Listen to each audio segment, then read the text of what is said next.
नमस्कार सब लोगों को। मैं विनय पांडे ग्वालियर से। अ, आज किन्हीं कारणों से हमारे एम्बेसडर जितेंद्र त्रिपाठी जी इस कार्यक्रम में उपस्थित नहीं हो पाए और जिसकी पूर्व सूचना उन्होंने दे भी दी थी। काफ़ी पूर्व सूचना दे दी थी और फिर कल भी उन्होंने इस बात की कन्फर्मेशन की। तो ये मेरा सौभाग्य है कि इस कार्यक्रम को आगे जारी रखने के लिए इस बुधवार भी ये कार्यक्रम हो पाए, इसके लिए हमें मनोनीत किया गया है। इसके लिए मैं ज़रा परिवार का धन्यवाद भी अदा करता हूँ और मैं कहना चाहूँगा कि शायद बुधवार का जो ये प्रोग्राम है, जो बहुत ही रेगुलर होता आ रहा है, त्रिपाठी साहब के नहीं रहने की वजह से जो मुझे ये मौका मिला है, वो हमारे लिए बहुत-बहुत बड़े सौभाग्य की बात कही जानी चाहिए। क्योंकि ऐसा लगता है जैसे कि एक शाम हो चुकी है, सूरज ढल चुका है और अब एक छोटा-सा दीपक जल रहा है मेरे रूप में और फिर अगले बुधवार सूरज आ जाएगा, ऐसा मान के मैं चलता हूँ। तो आज का जो टॉपिक था, वो हमने दिया था कि कविता का सृजन एक व्यावहारिक परिप्रेक्ष्य में। कविता के बारे में बहुत सारी सैद्धांतिक और ऐतिहासिक और साहित्यिक जानकारी तो मैं नहीं शेयर कर पाऊँगा, जैसा कि मैं अपने आप को मानता हूँ। लेकिन हाँ, इसके बारे में मैं कुछ व्यावहारिक बातें आज इस मंच से कहना चाहता हूँ और उसी को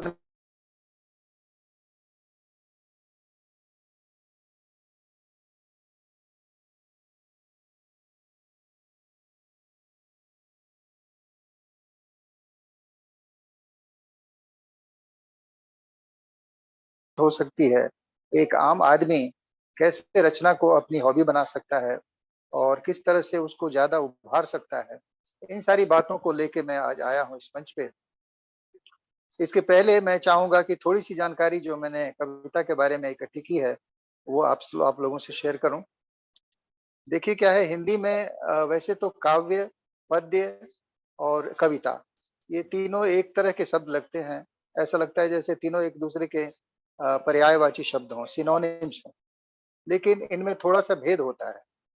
काव्य शब्द जो है, वो संस्कृत भाषा का मुख्य शब्द है, मूल शब्द है, एक तरह से कहें तो। इस शब्द का प्रयोग साहित्य के लिए होता है। संस्कृत में साहित्य के 2 भेद बताए गए हैं बेसिकली। एक होता है गद्य और दूसरा होता है पद्य। दोनों को काव्य कहा जा सकता है। काव्य के 2 रूप, गद्य और पद्य। अब पद्य का अर्थ जो होता है वो ऐसी रचना से होता है जो छंदों में बंधा हो, जिसमें अलंकार हों। ऐसी जो रचनाएँ होती हैं वो पद्य के रूप में आती हैं।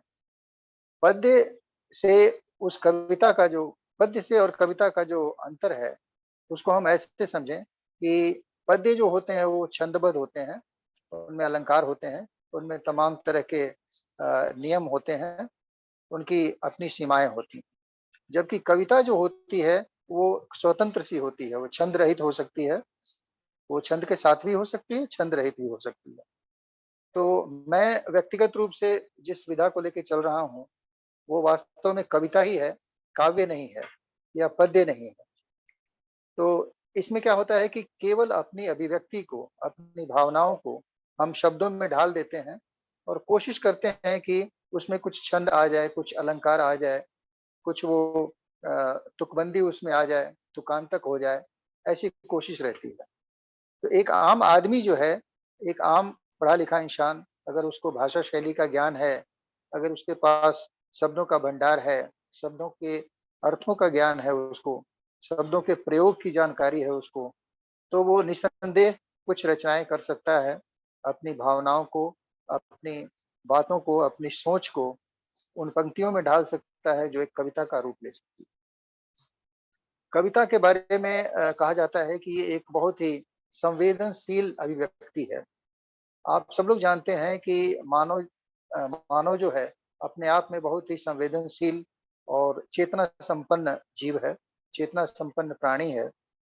हम हमेशा किसी भी चीज़ को, अपने आस-पास को, प्रकृति को जब भी देखते हैं, तो उसमें घटित होने वाली जो बातें हैं, जो सौम्य हैं, मनोरम हैं, सुंदर हैं या विकराल हैं, खतरनाक हैं, जिस भी तरह के रूप में है वो, उन सबको हम बहुत ही बारीकी से और बहुत अंतर्मन से उसको देखते हैं, समझते हैं, सोचते हैं, कई चीज़ों की कल्पना करते हैं।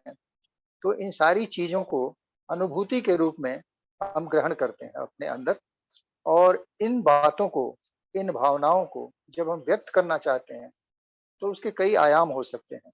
कुछ लोग इसको चित्रों में व्यक्त कर सकते हैं, कोई दूसरा व्यक्ति हो सकता है जो इसको कहानियाँ बना दे, कोई और हो सकता है जो इसको नाट्य रूप में प्रस्तुत करे या परिहास के रूप में प्रस्तुत करे। उसी तरह से एक विधा होती है कि उसको कविता के रूप में, छंदों के रूप में, दोहा के रूप में लोगों के सामने लाए, उसकी रचना करे वो। तो इस तरह की मानव प्रवृत्ति की प्रेरणा से जो ज्ञान और आनंद का भंडार निकल के आता है, जिसका सृजन होता है, इसी को साहित्य का नाम दिया गया है, जिसकी विधा में से कई विधाओं में से एक है कविता। तो आम आदमी जब कविता के सृजन की बात सोचता है, तो ऐसा लगता है जैसे एक बहुत बड़ा कोई आडंबर हो, कोई बहुत बड़ा काम हो, लेकिन ऐसा है नहीं। अगर आप बहुत ही संवेदनशील ढंग से बातों को सोचेंगे, कोशिश करेंगे और भाषा का थोड़ा-सा आपको ज्ञान होगा, तो निस्संदेह आप एक अच्छी कविता का सृजन कर सकते हैं। ऐसा मेरा मानना है। देखिए होता क्या है, जब भी हम आस-पास अपने वातावरण को देखते हैं, अपने परिवेश को देखते हैं, समझते हैं, सोचते हैं, तो उसमें से कई सारी पॉजिटिव बातें निकल के आती हैं। कविता सृजन के साथ भी कुछ ऐसा ही है। मैं अपना व्यक्तिगत बात अगर शेयर करना चाहूँ, तो मैं ये कहूँगा कि कविता लिखने का जो मेरे अंदर जो बात आई, वो कोई ऐसा नहीं था कि बहुत इन्हेरेंट थी या कोई हमारे जन्म से थी या हमारे परिवार से थी, ऐसा कुछ भी नहीं था। बस ये था ज़रूर कि जीवन में किसी भी काम को जब हम अच्छे काम को, बुरे काम को अपनाते हैं, जब हमें उसकी आदत होती है, तो उसके पीछे कोई न कोई प्रेरणा होती है।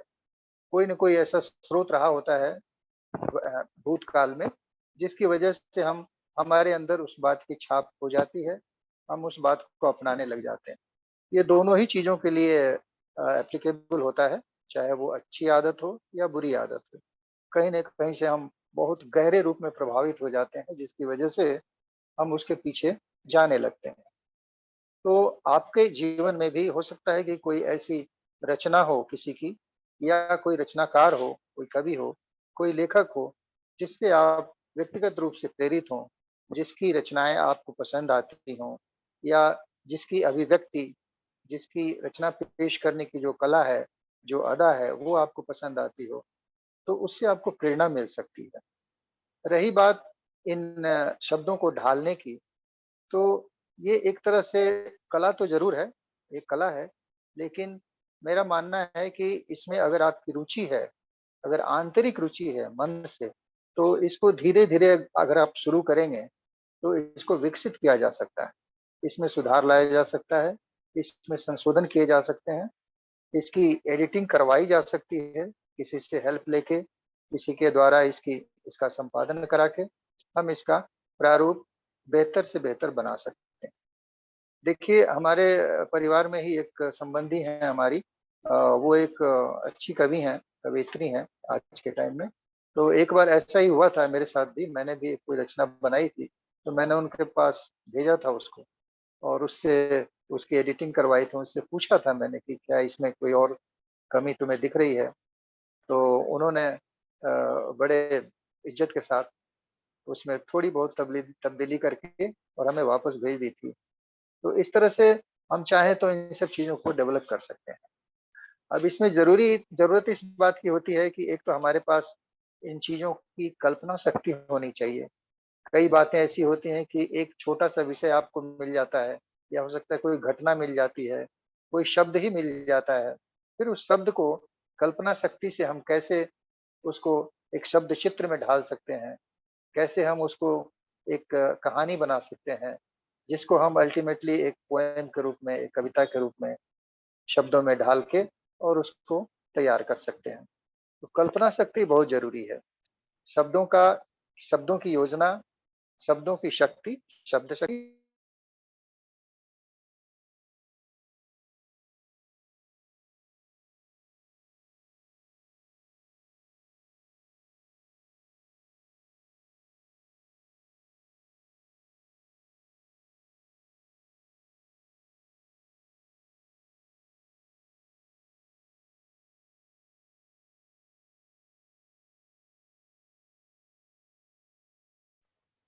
नहीं, not getting your audio.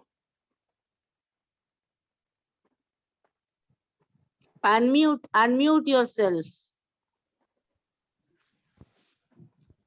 इस कड़ी में मैं अपनी एक दो कविताएं भी आपको सुनाना चाहूँगा, जो हमारी इन बातों को के सबूत के रूप में आएंगी। अभी पिछले कुछ दिनों पहले की बात है, मैं अपने पैतृक गांव गया हुआ था। वहाँ एक हमारे बहुत ही एक तरह से Can you कहें कि speak हमारे slightly louder? Audibility थोड़ा drop कर गया है। अच्छा, मैं थोड़ा इसको पास कर लेता हूँ। Yeah. तो हमारे, अब सही आ रही है आवाज? Yes. हेलो। तो हमारे एक बहुत ही आदर्श पुरुष हैं, वैसे तो वो हमारे संबंधी भी हैं, लेकिन मैं बचपन से ही उनको फॉलो करता आया हूँ। और वो अच्छे खासे विद्वान हैं, पढ़े लिखे हैं, और बहुत ही आदर्श पुरुष हैं एक तरह से कहें। तो क्या हुआ कि इस बार मैं गया था अपने गांव में, और जिस दिन मुझे वहां से वापस लौटना था, उस दिन थोड़ा ही समय बचा था, तब ऐसी खबर आई कि वो हमारे पास आने वाले हैं। और वो आए, और मुझे बड़ा अच्छा भी लगा कि वो आए, और साथ में खेद इस बात का हुआ कि मैं जिस तरह से चाहता था उनकी आवभगत करना, वो नहीं कर पाया, ना उनको ढंग से समय दे पाया। तो इस बात का बड़ा मुझे खेद रहा। तो मैं जब लौट के आया तो मेरे दिमाग में वो बात कौंध रही थी, तो उसको कुछ पंक्तियों में मैंने बांधा। आप देखेंगे कि अभी जो मैं चर्चा कर रहा था कि कैसे कविता का सृजन आसान हो जाता है कल्पना शक्ति से और कुछ शब्दों की शक्ति से, तो उस पे कुछ लाइनें हमने बनाई। मैं चाहूँगा कि उसको आप सुने, ताकि हमारी जो बातें हैं उसको बल मिले। थोड़ा सा audible अगर, लेकिन you will, how will you? देखते हैं इसको और थोड़ा पास करके। कोई सेटिंग वेटिंग तो है नहीं? पहले से आपका साउंड थोड़ा कम हो गया है, लेकिन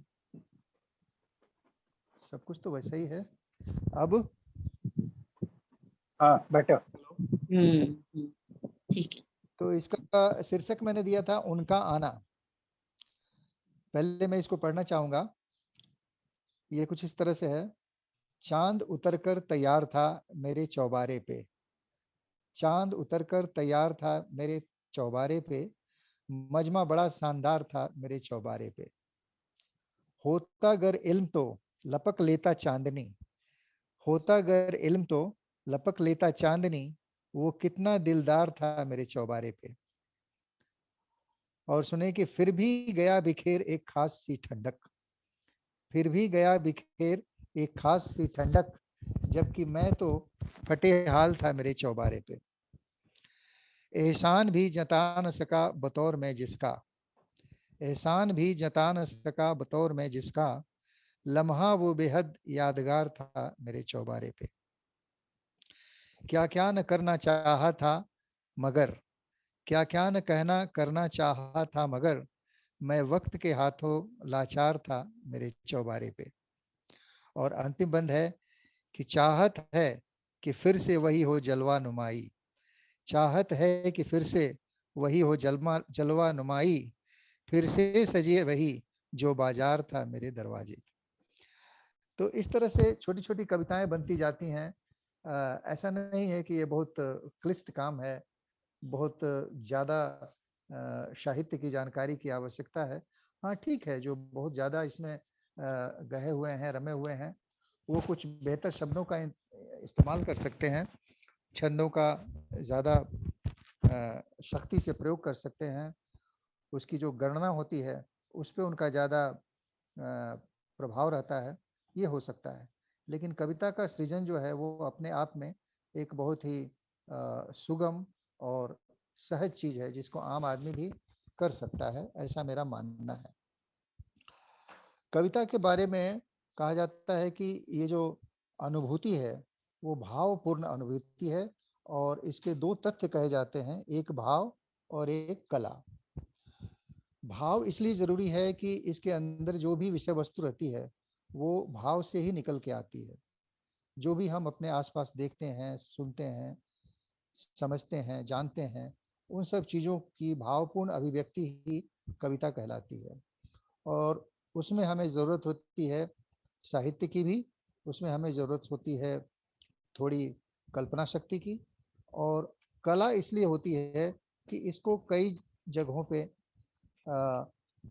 विस्तारित किया जा सकता है, प्रदर्शित किया जा सकता है, सुनाया जा सकता है, लोगों का मनोरंजन भी ये कर सकती है, लोगों को लोगों की बातों की आलोचना के रूप में भी आ सकता है। इस तरह से ये एक कला का रूप भी लेती है। कविता के सृजन में मेरा मानना है कि सबसे ज़रूरी चीज़ जो होती है वो होती है आपकी इच्छा शक्ति। हालांकि किसी भी काम में कहा जाता है कि इच्छा शक्ति के बगैर तो कुछ भी नहीं हो सकता, कोई भी काम हो, किसी भी क्षेत्र का हो, तो इच्छा शक्ति भी ज़रूरी है इसमें। जब भी हम किसी काम को करने चलते हैं तो कहते हैं कि विल पावर बहुत ज़रूरी होती है, तो वैसे ही इसमें भी, इसमें अगर रुचि रहेगी आपकी तो इच्छा शक्ति का भी विकास खुद ही होने लगता है। धीरे धीरे आपकी जो इच्छा है वो इसके तरफ आने लगती है। मैं भी पहले कभी ऐसा सोच नहीं रहा था कि इस तरह से मैं कुछ लाइनें लिख पाऊंगा, लेकिन देखते देखते और उसको बार बार करते करते, उसमें संशोधन करते करते, अपनी ही पंक्तियों को लिखना, फिर उसको दोबारा पढ़ना, उसमें कुछ गलतियों का सुधार करना, कुछ शब्दों को बदलना, कुछ शब्दों के स्थान बदलना, इस तरह से करते करते ये संशोधित होती रहती है। और वास्तविकता तो ये है कि ये कभी भी आपको संतुष्टि नहीं हो पाती अपनी लाइनों से। जब आप लिखेंगे तो आपके खुद से ही ऐसा लगता है जैसे इसमें और भी संशोधन की गुंजाइश है। तो ये एक अच्छा इंडिकेशन है, ये अच्छी बात है कि हम कभी भी अपने उसकी गुणवत्ता से संतुष्ट ना हो। हमेशा हमें ऐसा लगता रहे कि हाँ, इसमें अभी भी कुछ बेहतरी की गुंजाइश है, कुछ और किया जा सकता है।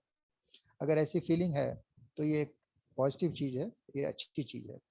तो ऐसा मुझे भी अक्सर लगता रहता है। कई बार कविताओं को प्रस्तुत करने के बाद भी मुझे ऐसा लगता है कि हो सकता था कि इससे थोड़ा और बेहतर हो जाता, इसके शब्द कुछ बेहतर हो जाते, या प्रस्तुति थोड़ी बेहतर हो जाती।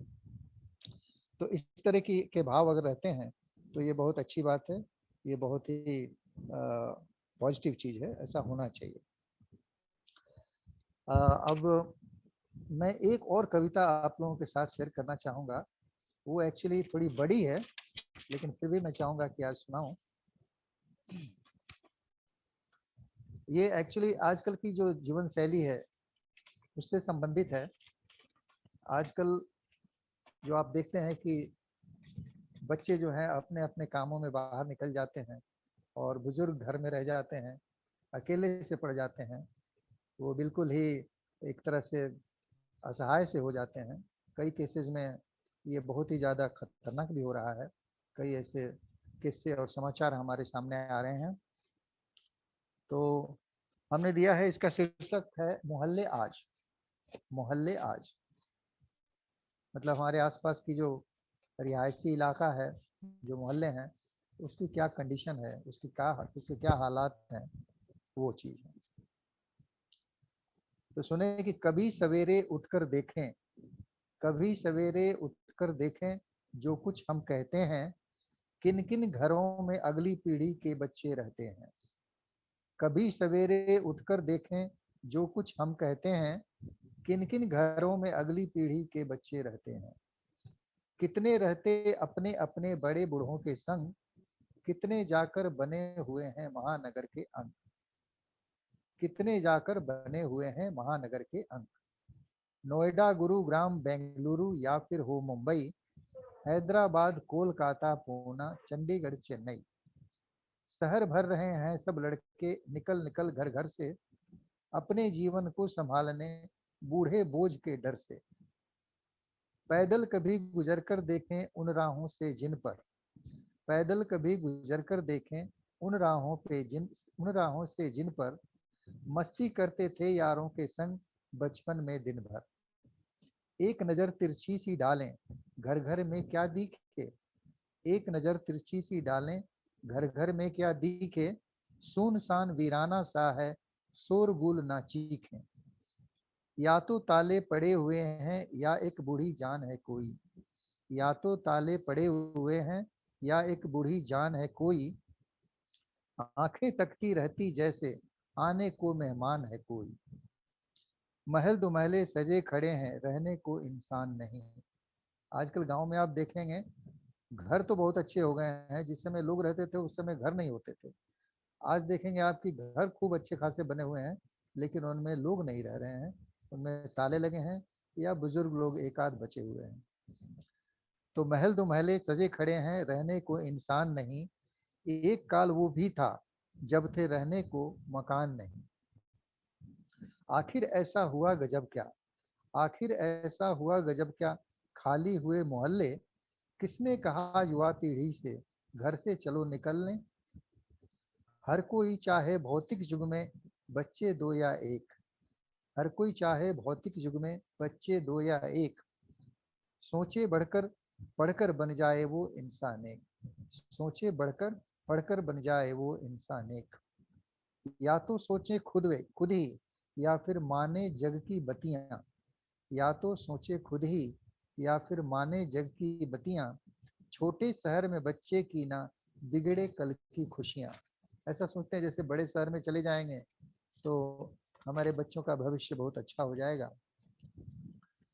हो जाता है शुरू यहीं से युवाओं का घर तजना, हो जाता है शुरू यहीं से युवाओं का घर तजना। बड़े शहर के हॉस्टल में या फिर पीजी में बसना।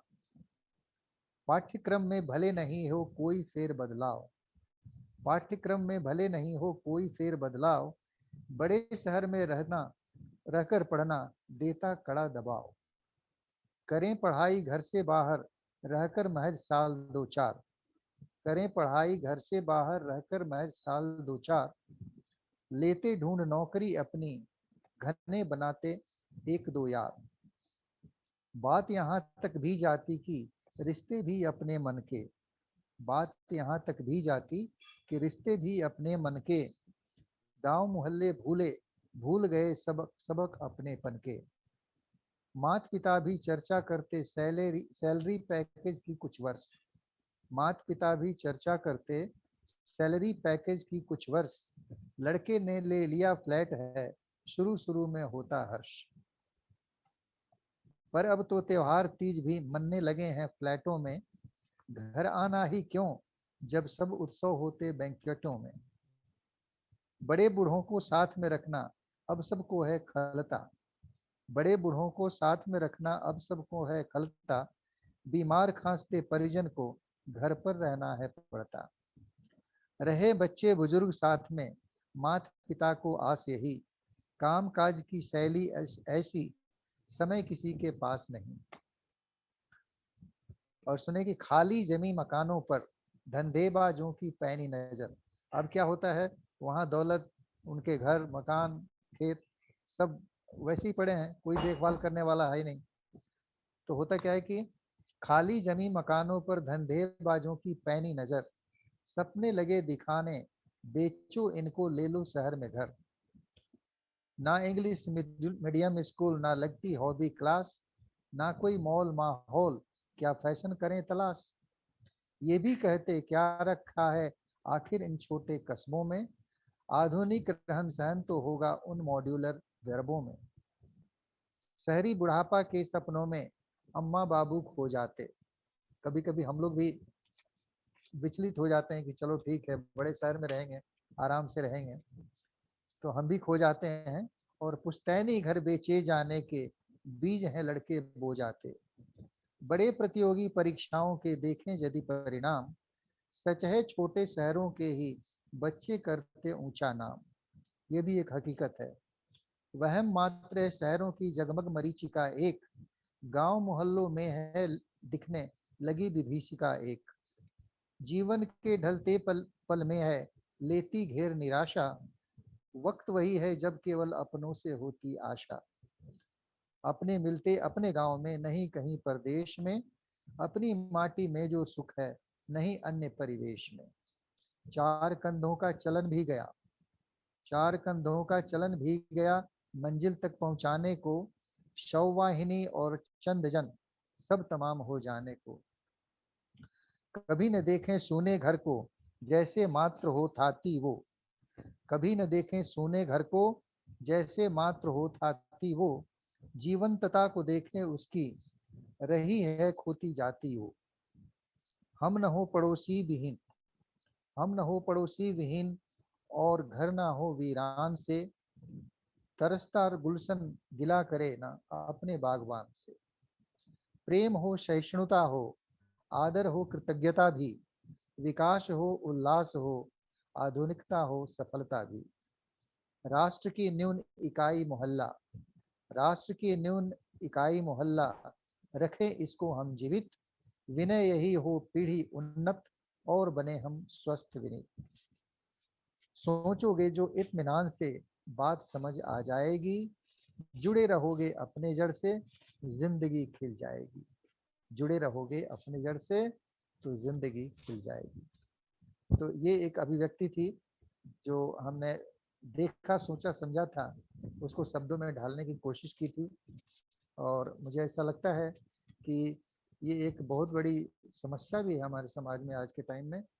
हमें कुछ ऐसा करना चाहिए कि हमारे पीछे जो हमारे वरिष्ठ जन हैं, जो हमारे माता पिता हैं, उनका कैसे देखभाल हो, कैसे उनकी अच्छी से अच्छी सेवा हो सके, कैसे वो स्वस्थ रह सकें, निरोग रह सकें, इसके बारे में भी नई पीढ़ी को नए ढंग से सोचना चाहिए।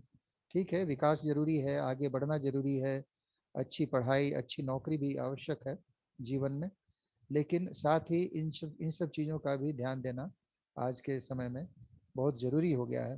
क्योंकि कई ऐसे वाक़ये हो रहे हैं जिसमें इस चकाचौंध में जो बुजुर्गों की ज़िंदगी है वो बहुत परेशान हो रही है। कई ऐसे केसेस मिलते हैं हमें देखने को, सुनने को, पढ़ने को। तो इस बात से भी हमें चौकन्ना करना चाहिए अपनी नई पीढ़ी को, अपने बच्चों को। कुछ इस तरह से उनको जोड़ के हम रखें कि वो अपने अलावे अपने वरिष्ठ जनों का भी ख्याल रखें, उनके बारे में भी सोचें और उनके बचे हुए समय को अच्छी तरह से गुजार पाने में उनका सहयोग करें। तो इसी के साथ शायद अब समय भी हो चला है, 5 बजने ही वाले हैं। तो मैं आप सब लोगों से क्षमा चाहूँगा कि अगर इसमें कोई त्रुटि रह गई हो इस अभिव्यक्ति में, इस प्रस्तुति में, और अपने जितने त्रिपाठी जी से भी आग्रह करूँगा कि अगली बार वो अवश्य आएँ और अपने इस कार्यक्रम की निरंतरता को जारी रखें, जैसा कि उन्होंने बीते समय में किया हुआ है। इसी के साथ बहुत बहुत धन्यवाद आप सब लोगों का। नमस्कार, जय हिंद।